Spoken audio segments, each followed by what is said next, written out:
It is Saturday, March 25, 1911. A quiet, ordinary afternoon in Manhattan, until the Ash Building at 23 to 29 Washington Place begins to exhale smoke from its upper floors.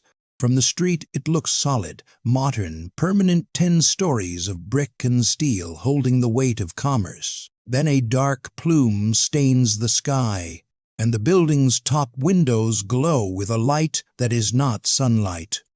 Inside, the Triangle Waste Company fills the 8th, 9th, and 10th floors. The workday is ending, but the factory is still alive. Sewing machines rattle in rows, belts hum. The air carries hot oil, cloth dust, and the sweet dry smell of cut cotton. Paper patterns and fabric scraps lie in drifts along tables and underfoot. Light enough to lift with a step, at roughly 4:40 p.m., flame appears on the 8th floor, small, almost unimpressive. Then it finds what the room has been storing for it. It bites into scraps and tissue patterns as if they are dry leaves. Heat rose up and across the ceiling. Smoke thickens fast, gray to black, turning breath into pain. The room vibrates with shouting and running, feet striking wood, chairs and stools kicked aside. Workers go to the exits they expect to use. Some doors open, some do not. A locked exit turns a corridor into a dead end. A stairwell fills and becomes a pipe for smoke. A single exterior fire escape takes bodies until it cannot. Outside, firefighters arrive and look up. Ladders stop short of the top floors. Nets are raised. The first jump is a refusal of flame and suffocation, not a choice. Nets tear. Bodies strike the pavement with a sound. Witnesses do not forget. In less than an hour, the fire is over. 146 workers are dead, most of them young women and girls. Many recent immigrants killed by flame, smoke, and the fall, when the building offers no way out. Paper patterns and ash drift into Washington Place like black snow. The windows still glow. How does a modern factory become a sealed box? This is the story of locked doors, predictable fire, and preventable death. The blaze is fast, but the conditions that feed it are built over years. New York's garment trade runs on speed. The shirtwaist, simple by design, quit-to-sell moves through the city like currency. It hangs in bright windows along busy streets, crisp collars and clean seams promising modern life. But the blouse does not come from a boutique. It comes from a production line compressed into a loft, where time is measured in stitches and every pause is treated as loss. Triangle is not a small workshop. It is an inside shop, a vertical factory stacked floor on floor inside a commercial building. Hundreds of workers, largely young immigrant women, sit shoulder to shoulder at machines that tremble through the day. 52 hours a week is normal. The wage barely holds a household together, and it never buys leverage. The air tastes of lint and hot metal. Needle bars click. Foot treadles thud. Belts and pulleys carry power with a steady vibration that settles into bones. Under tables, around cutting benches, fabric dust and paper scraps drift and collect, pale at first, then thick, light enough to lift with a draft, dry enough to burn fast. The public sees only the finished blouse, already separated from the hands that make it. It does not see the packed rows of machines, aisles narrowed by tables, or bins of cuttings that fill because stopping to clear them costs money.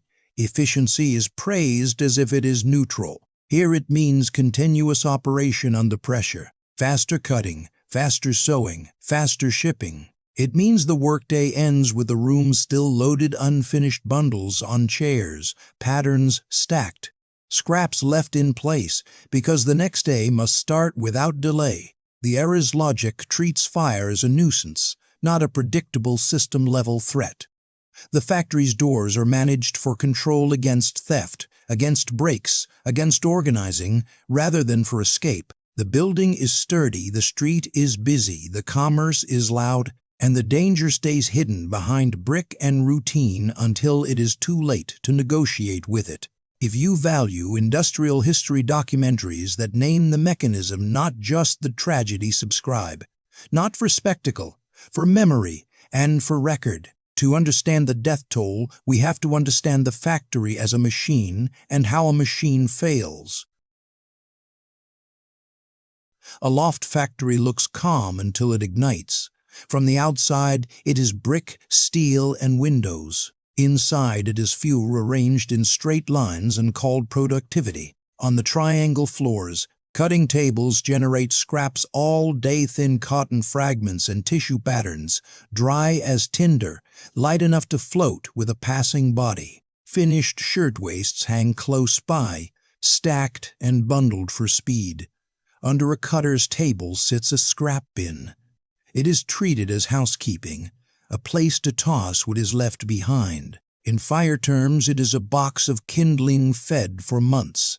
Investigators later point to an ignition source as mundane as a match or cigarette dropped into that bin. Small heat meets accumulated cuttings. The flame does not need permission. It only needs oxygen, and the room provides it. Once the scraps catch, the fire climbs.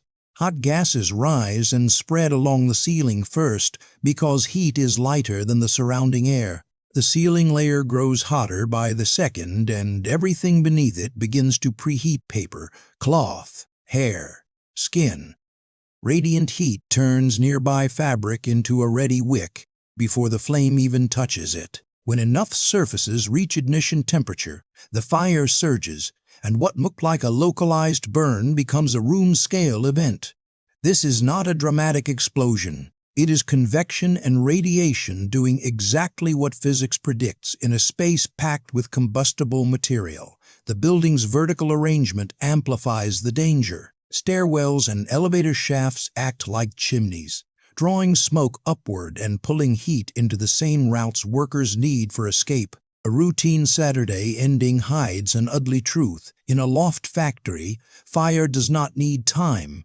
It needs continuity, continuous fuel, continuous airflow, continuous obstruction. The deceptive normal holds for seconds. Sewing machines keep clicking. Operators keep heads down because stopping is punished and alarms are not guaranteed. Smoke at first looks like a minor problem, a nuisance drifting over a table. Then the air turns sharp, then black, and the path you used every day becomes unrecognizable. A modern factory needs modern controls: alarms that reach every floor, drills that turn panic into movement, sprinklers that cut heat before it runs away, exits that open without argument. Triangle has buckets. It has one exterior fire escape. It has crowded floors and limited exit options. Stability does not protect anyone here. It seals them in. The most lethal hazards are not dramatic. They are invisible until they arrive all at once. Smoke arrives before the flames are even understood. It is the first killer, and it does its work quietly. It thins the air. It scratches the throat. It turns a full breath into a short, panicked gulp that never feels finished. In a loft factory, smoke does not drift politely. It moves like a fluid under pressure. It fills the highest space first, rolling across the ceiling in a dark layer, then spilling down the walls and into hallways like a tide. Lights disappear. Familiar doorways become blank rectangles. The world narrows to coughing and footsteps and the metallic tang of heat. Workers cannot see how fast it is coming because the first seconds look survivable. Then eyes sting and water and vision collapses. Oxygen drops where people are standing, and the body reacts the way bodies always react to suffocation. Heart rate surges, muscles tense, attention fractures. Panic is not weakness. It is physiology. It is the brain recognizing that the next breath may not arrive. Now the known weaknesses matter. Narrow aisles funnel bodies into choke points. Overloaded tables force detours. Scrap left in bins feeds the fire and thickens the smoke. Drills are not practiced. So movement is improvised under stress, and escape paths are treated as management property, controlled like inventory. The OSHA historical record notes doors locked by managers to prevent theft, and doors that open the wrong way design and policy decisions that do nothing on a normal day, and then decide who lives when everything is burning. A door that opens inward fights the crowd pressing toward it. A locked door turns urgency into a crushing force at the threshold. Shoulders and hands and lungs packed tight against wood that will not move. On the 8th and 9th floors, workers cannot know which exit is viable until they reach it, because viability is not posted, not drilled, not guaranteed. They run toward habit. They run toward memory. They find smoke, heat, and hardware. By the time the truth is discovered, time is already gone. Warnings exist everywhere in this era. Factories and public buildings already produce mass death when exits are blocked, hidden, or locked. Each disaster is filed as someone else's lesson. Another owner, another city, another set of bodies. The comfort repeats, soft and fatal. It will not happen here. In industrial disasters, what kills faster flames, smoke, or the decision to control workers by controlling doors. Triangle is not an isolated freak event. It fits a pattern that the country keeps refusing to name. The country already owns the evidence. It is written in dates, in floor plans, in doors that do not open when bodies press against them. 8 years earlier, Chicago's Iroquois Theater is sold to the public as fireproof. The word is printed like a guarantee. On December 30th, 1903, it becomes a lie with a body count. Fire breaks out, and the crowd moves as crowds always move toward light, toward exits, toward any promise of air. More than 600 people die. Doors are locked or hidden. Some exits are blocked. Others fail under pressure because a door that works for one person fails for 100 arriving at once, shoulders and lungs driving forward in panic. The building's marketing survives in headlines as an epitaph, fireproof. It does not mean safe. It means combustible materials are not where the owners are looking. The killing mechanism is still the same, smoke, heat, and egress that collapses under reality. In 1905, Brockton, Massachusetts loses 58 workers in the Grover Shoe Factory disaster. A boiler explosion triggers collapse and fire, and the plant becomes a place where industrial power turns on the people forced to stand beside it. Steam, debris, and flame converge. The building fails. Workers do not make a mistake. The system places them inside an engineered hazard and calls it progress. Then Newark, November 26, 1910, just 4 months before Triangle. A garment factory at High and Orange Streets burns, and young women go to windows because escape is not engineered for mass evacuation. The scene repeats in a different city, heat behind them, air disappearing, the roar of fire below, and the street far beneath. They leap because the building does not offer another option. Equipment is close, responders are close, and still the structure becomes a death trap when exits cannot move people fast enough. The geography changes. The mechanism stays familiar. Ignition meets fuel. Smoke finds stairwells and corridors. Doors become choke points. Bodies pile where a safe route should exist. Survivors are not heroic exceptions. They are simply closer to the one path that still works, or they reach it seconds earlier. Each disaster produces outrage and promises then the same retreat into comfort. Industry and city governments treat these events as isolated, solvable by small fixes and mourning, without redesigning the system that rewards speed over safety. By 1911, the pattern is already documented. The real question is why it is still allowed to repeat in the heart of America's largest city. Now we pull back from the factory floor and look at what surrounds it, an entire community living inside the risk. Greenwich Village streets carry more than footsteps. They carry the economy of immigrant labor, moving in lines at dawn and again at dusk, coats pulled tight, lunch pails and bundles in hand.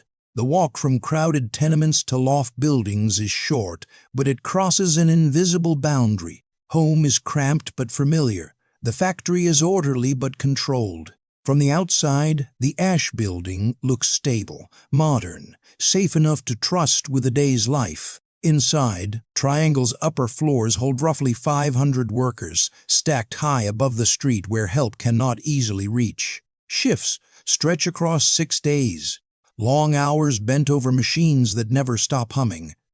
Fatigue is not incidental. It is engineered by wages that force overtime and by schedules that treat rest as waste. The body adapts the way bodies always adapt. Shoulders tighten, eyes dry, lungs take in lint without complaint, because the rent still comes due. The pay envelope feeds families. It also binds them. Dependence becomes leverage. If a foreman controls a door, he controls brakes and movement, and the small freedoms that make the day survivable. If management fears theft or organizing, it can justify locks as necessary, and necessity becomes policy. The worker's world is sensory and constant. Electric motors vibrate through wooden floors. Belts whisper and slap as they turn. Needles punch cloth with a rapid metallic tick. The air is warm, dusty, and close, carrying the smell of fabric, sweat, machine oil, and paper. Underfoot, scraps collect in corners and under tables, soft drifts that look harmless until a spark makes them a fuse. The danger is silent until it is not. Fire drills are not routine. Sprinklers are not standard. A single exterior fire escape is treated as compliance rather than capacity, one thin line of metal expected to serve hundreds in a crisis. And the community has no reason to imagine the city's limits until it faces them. In an emergency, ladders reach only so far.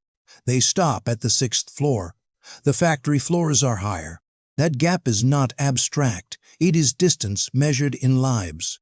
Risk becomes background noise until one Saturday it becomes the whole sky. We return to March 25, 1911, and reconstruct the failure chain second by second. The timeline is measured in minutes, not hours. The difference between leaving alive and dying at work is the length of a short song. Around 4:40 p.m., flame blooms from a scrap bin under a cutting table on the 8th floor. It starts low, close to the floor, where the day's waste has been building paper patterns. Cotton cuttings, lint, thin strips that hold air in their fibers. Someone sees it and shouts. Hands grab buckets. Water splashes and disappears into heat. Buckets are nothing against material that is already dry and warm, and against a room that provides the fire with oxygen and space to run. The flame moves laterally across hanging cloth and paper like it has been waiting there. The light changes first. The room brightens in a way that is wrong orange glare where there should be late afternoon daylight. Shadows snapping sharp on walls and faces. The technical truth is simple. Heat rises. Smoke follows. In a crowded shop, hot gases spread along the ceiling and push outward, and the air at head level turns toxic. The first breaths burn. Eyes sting and close. Sound turns strange machine rattles swallowed by coughing, then by shouting, then by the sudden roar of fire finding fresh fuel. The floor vibrates with running feet. Chairs tip. Tables become obstacles.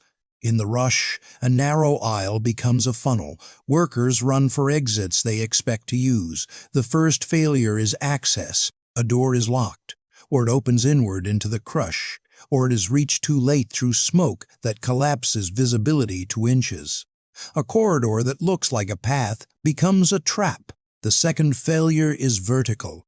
Smoke rises into stairwells and elevator shafts, and what should be a protected escape route becomes a chimney. Heat and black smoke pull upward and then spill into the very roots people depend on.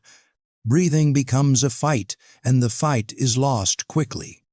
The third failure is external. The single exterior fire escape takes bodies until it cannot. Metal groans under load. Then it gives way. When it fails all at once, and the scream that follows is not only fear, it is the sound of infrastructure collapsing under predictable demand.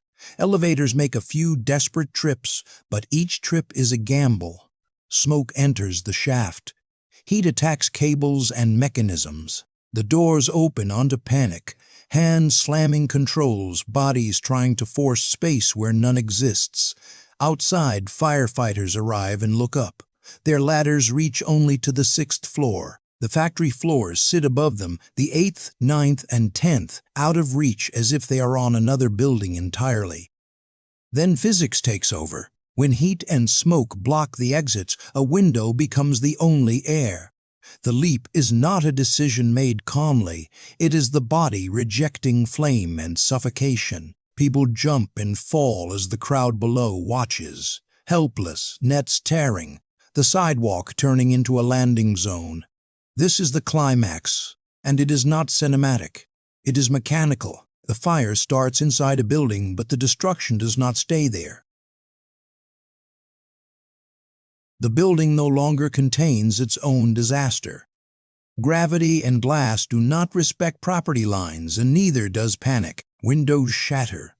Heat pulses out in hard waves with each broken pane, as if the structure is breathing fire into the street. Burning paper patterns lift and spin on the updraft, fluttering down like black snow lightweight, ash-edged, still carrying the shapes of sleeves and collars. The air outside tastes of smoke and scorched cloth.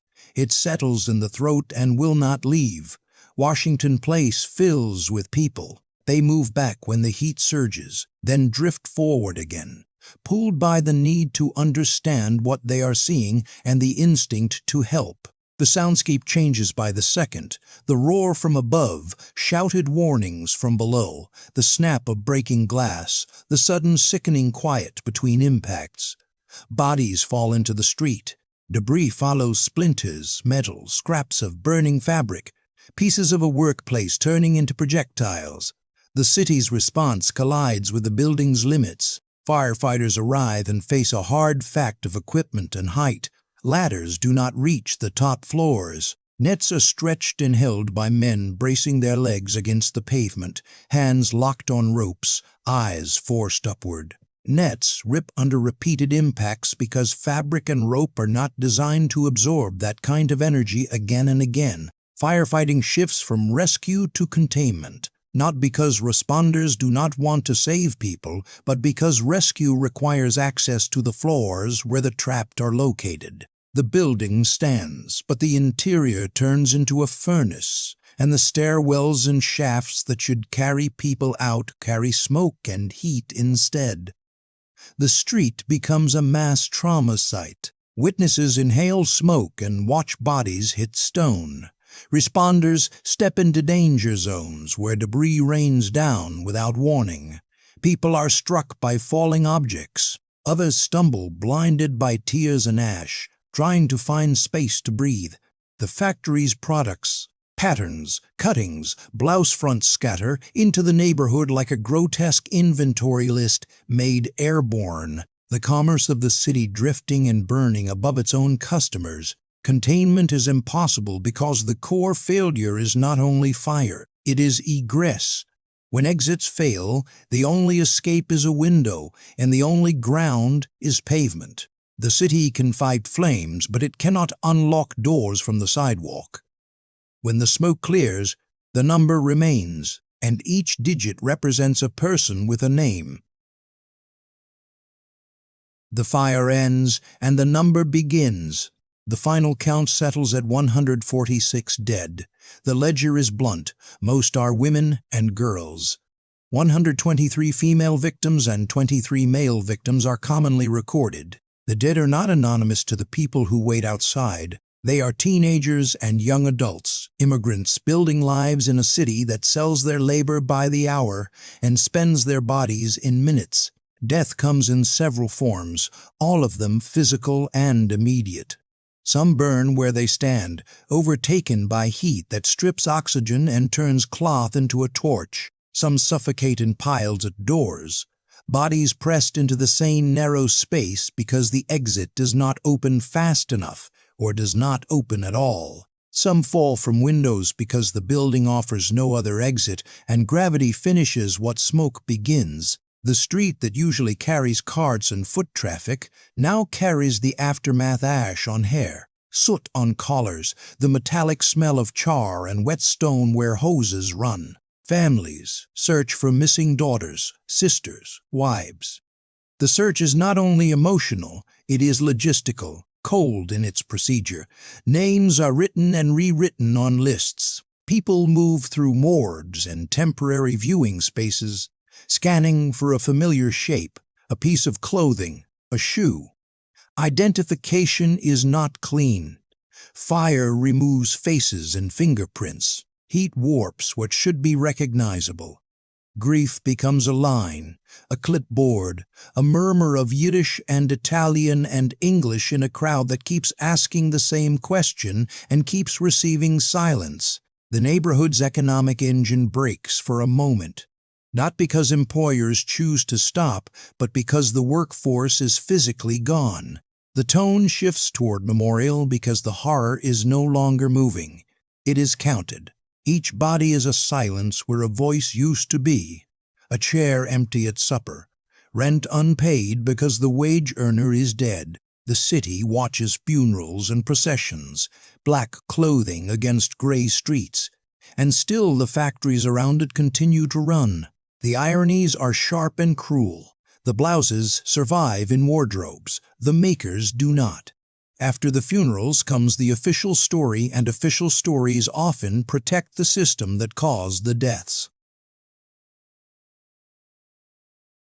Now the city switches from sirens to paperwork. The smoke clears and the machinery of explanation moves in, careful and selective. Authorities investigate, but the frame matters. Immediate causes are easy to name because they fit on a diagram. A scrap bin under a cutting table, flammable materials stacked close, a spark from something as ordinary as a match or cigarette. These details feel concrete. They are also safe. They keep the blame close to the floor, near the work, near the fuel, far from the decisions that build the conditions. Systemic causes are harder to indict because they point upward toward policy, profit, and enforcement failure. They point to how exits are designed, how they are controlled, and why they are controlled. They point to how inspections are treated as irritation, not obligation. They point to the daily practice of squeezing more production into the same space until a workplace becomes a sealed container. The owners, Max Blank and Isaac Harris, are indicted for manslaughter. A courtroom cannot replay heat and smoke. It can only argue.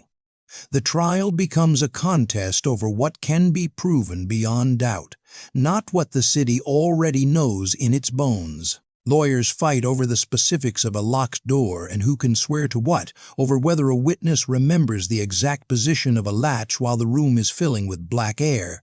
The owners are ultimately acquitted, and the verdict lands like a second disaster. A formal declaration that foreseeability is not culpability unless it fits inside the narrowest evidentiary box. Inspections and reforms begin to stir, but even reform can be selective. Investigations can fixate on individual components, an exit, a latch, a foreman without forcing an industry-wide redesign that would cost money and slow production. The same economic logic tries to reassert itself immediately. Restart work, relocate if needed. Keep the contracts moving, keep the margins intact. The system wants the fire to be a tragic anomaly, not a diagnosis. The gap between cause and reason stays wide. The cause is ignition. The reason is a structure of incentives that treats safety as an optional expense until death makes it unavoidable. And even then, consequences are delayed, diluted, or redirected away from the people who sign the decisions. The story does not end with one trial because the same math profit versus precaution keeps producing the same outcome. The pattern does not repeat because people forget. It repeats because the incentives remain intact, cold, and arithmetic. The recurring mechanism is economic. Stopping production is expensive. Slowing down is punished. Safety is invisible until the moment it fails, and by then the cost is paid in bodies, not in budgets. In loft factories, every square foot is monetized. Aisles shrink because an aisle does not produce.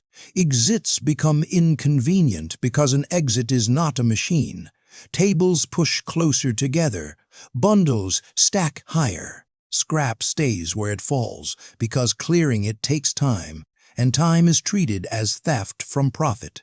Management culture turns control into routine. A locked door becomes order. Order becomes policy. The language is clean. The effect is not. A door that should exist for escape becomes a tool for discipline against theft, against breaks, against organizing, against anything that interrupts output. The workers feel that control in small ways every day, permission to step out, permission to pause, permission to move. Then a fire turns those small controls into a wall. Regulation lags because enforcement costs money and because the victims are workers with little leverage. The burden of risk is placed where power is weakest, because that is where resistance is easiest to ignore. Inspectors are few. Penalties are limited. Trials narrow the question to what can be proven in a courtroom instead of what is built into the operation. Even after Triangle, the pattern resurfaces in the accounting. By 1914, civil suits settle for a number that lands like an insult, measured in dollars, $75 per life lost. What does that amount say about the value assigned to a worker's death? It teaches something to every owner who is watching. It teaches that loss can be priced, predicted, absorbed. No modern politics is required to see the structure. The ledger is enough. When fines are low, when trials fail, when inspections are sporadic, the rational business decision can remain the same. Accept the risk, externalize the cost, and treat deaths as rare expenses rather than predictable outputs. Workers are not powerless by nature. They are made powerless by dependency, by immigration status, by labor oversupply, and by management's control of the only exits. In your trade, what safety rule exists on paper but fails in practice because production comes first? If the system is the disease, what if anything changes after the bodies are counted? The evidence is too public to bury. The dead are too visible, the street scene too witnessed, the names too many for a quiet settlement and a return to normal. New York responds the way it often does only after mass death. It writes the lesson into law. The state creates a factory investigating commission and begins a sweeping review of workplace conditions, one of the largest efforts of its kind in the era. Inspectors walk through factories with clipboards and measuring tapes, looking at stairwells, doors, and crowded floors as if they are part of a machine that can be redesigned. Fire safety becomes legislative text. Exit requirements become specific. Inspections become more formal. The idea takes hold in writing. A fireproof building still kills when egress and suppression are missing, when the path out is treated as optional. Dozens of labor and safety laws follow in the years after, reshaping how factories handle exits, drills, and basic protections. The changes are real, and they matter. But the memorial lesson is not simply that laws appear. It is that laws are purchased. They are purchased with bodies on pavement, with hands gripping torn nets, with families walking through morgues and reading lists because faces are gone. They are purchased with the knowledge that a door did not open when a room filled with black air. The building still stands. It is known today as the Brown Building, quiet and ordinary in a city that keeps building upward. People pass it without smelling smoke, without hearing the roar, without feeling the vibration of hundreds running at once. But the upper floors hold their weight in memory, heavy with what happened there. The moral contrast remains sharp. A factory can be modern and still be lethal. A company can be profitable and still be negligent. A door can be a piece of hardware and still be a death sentence. Memory is not nostalgia here. It is a warning label written in names. If you want more disaster histories told with mechanics, records, and respect, subscribe and share one lesson your workplace should never learn the hard way. The last sound is not the fire. It is the silence after it, and the decision of whether we listen.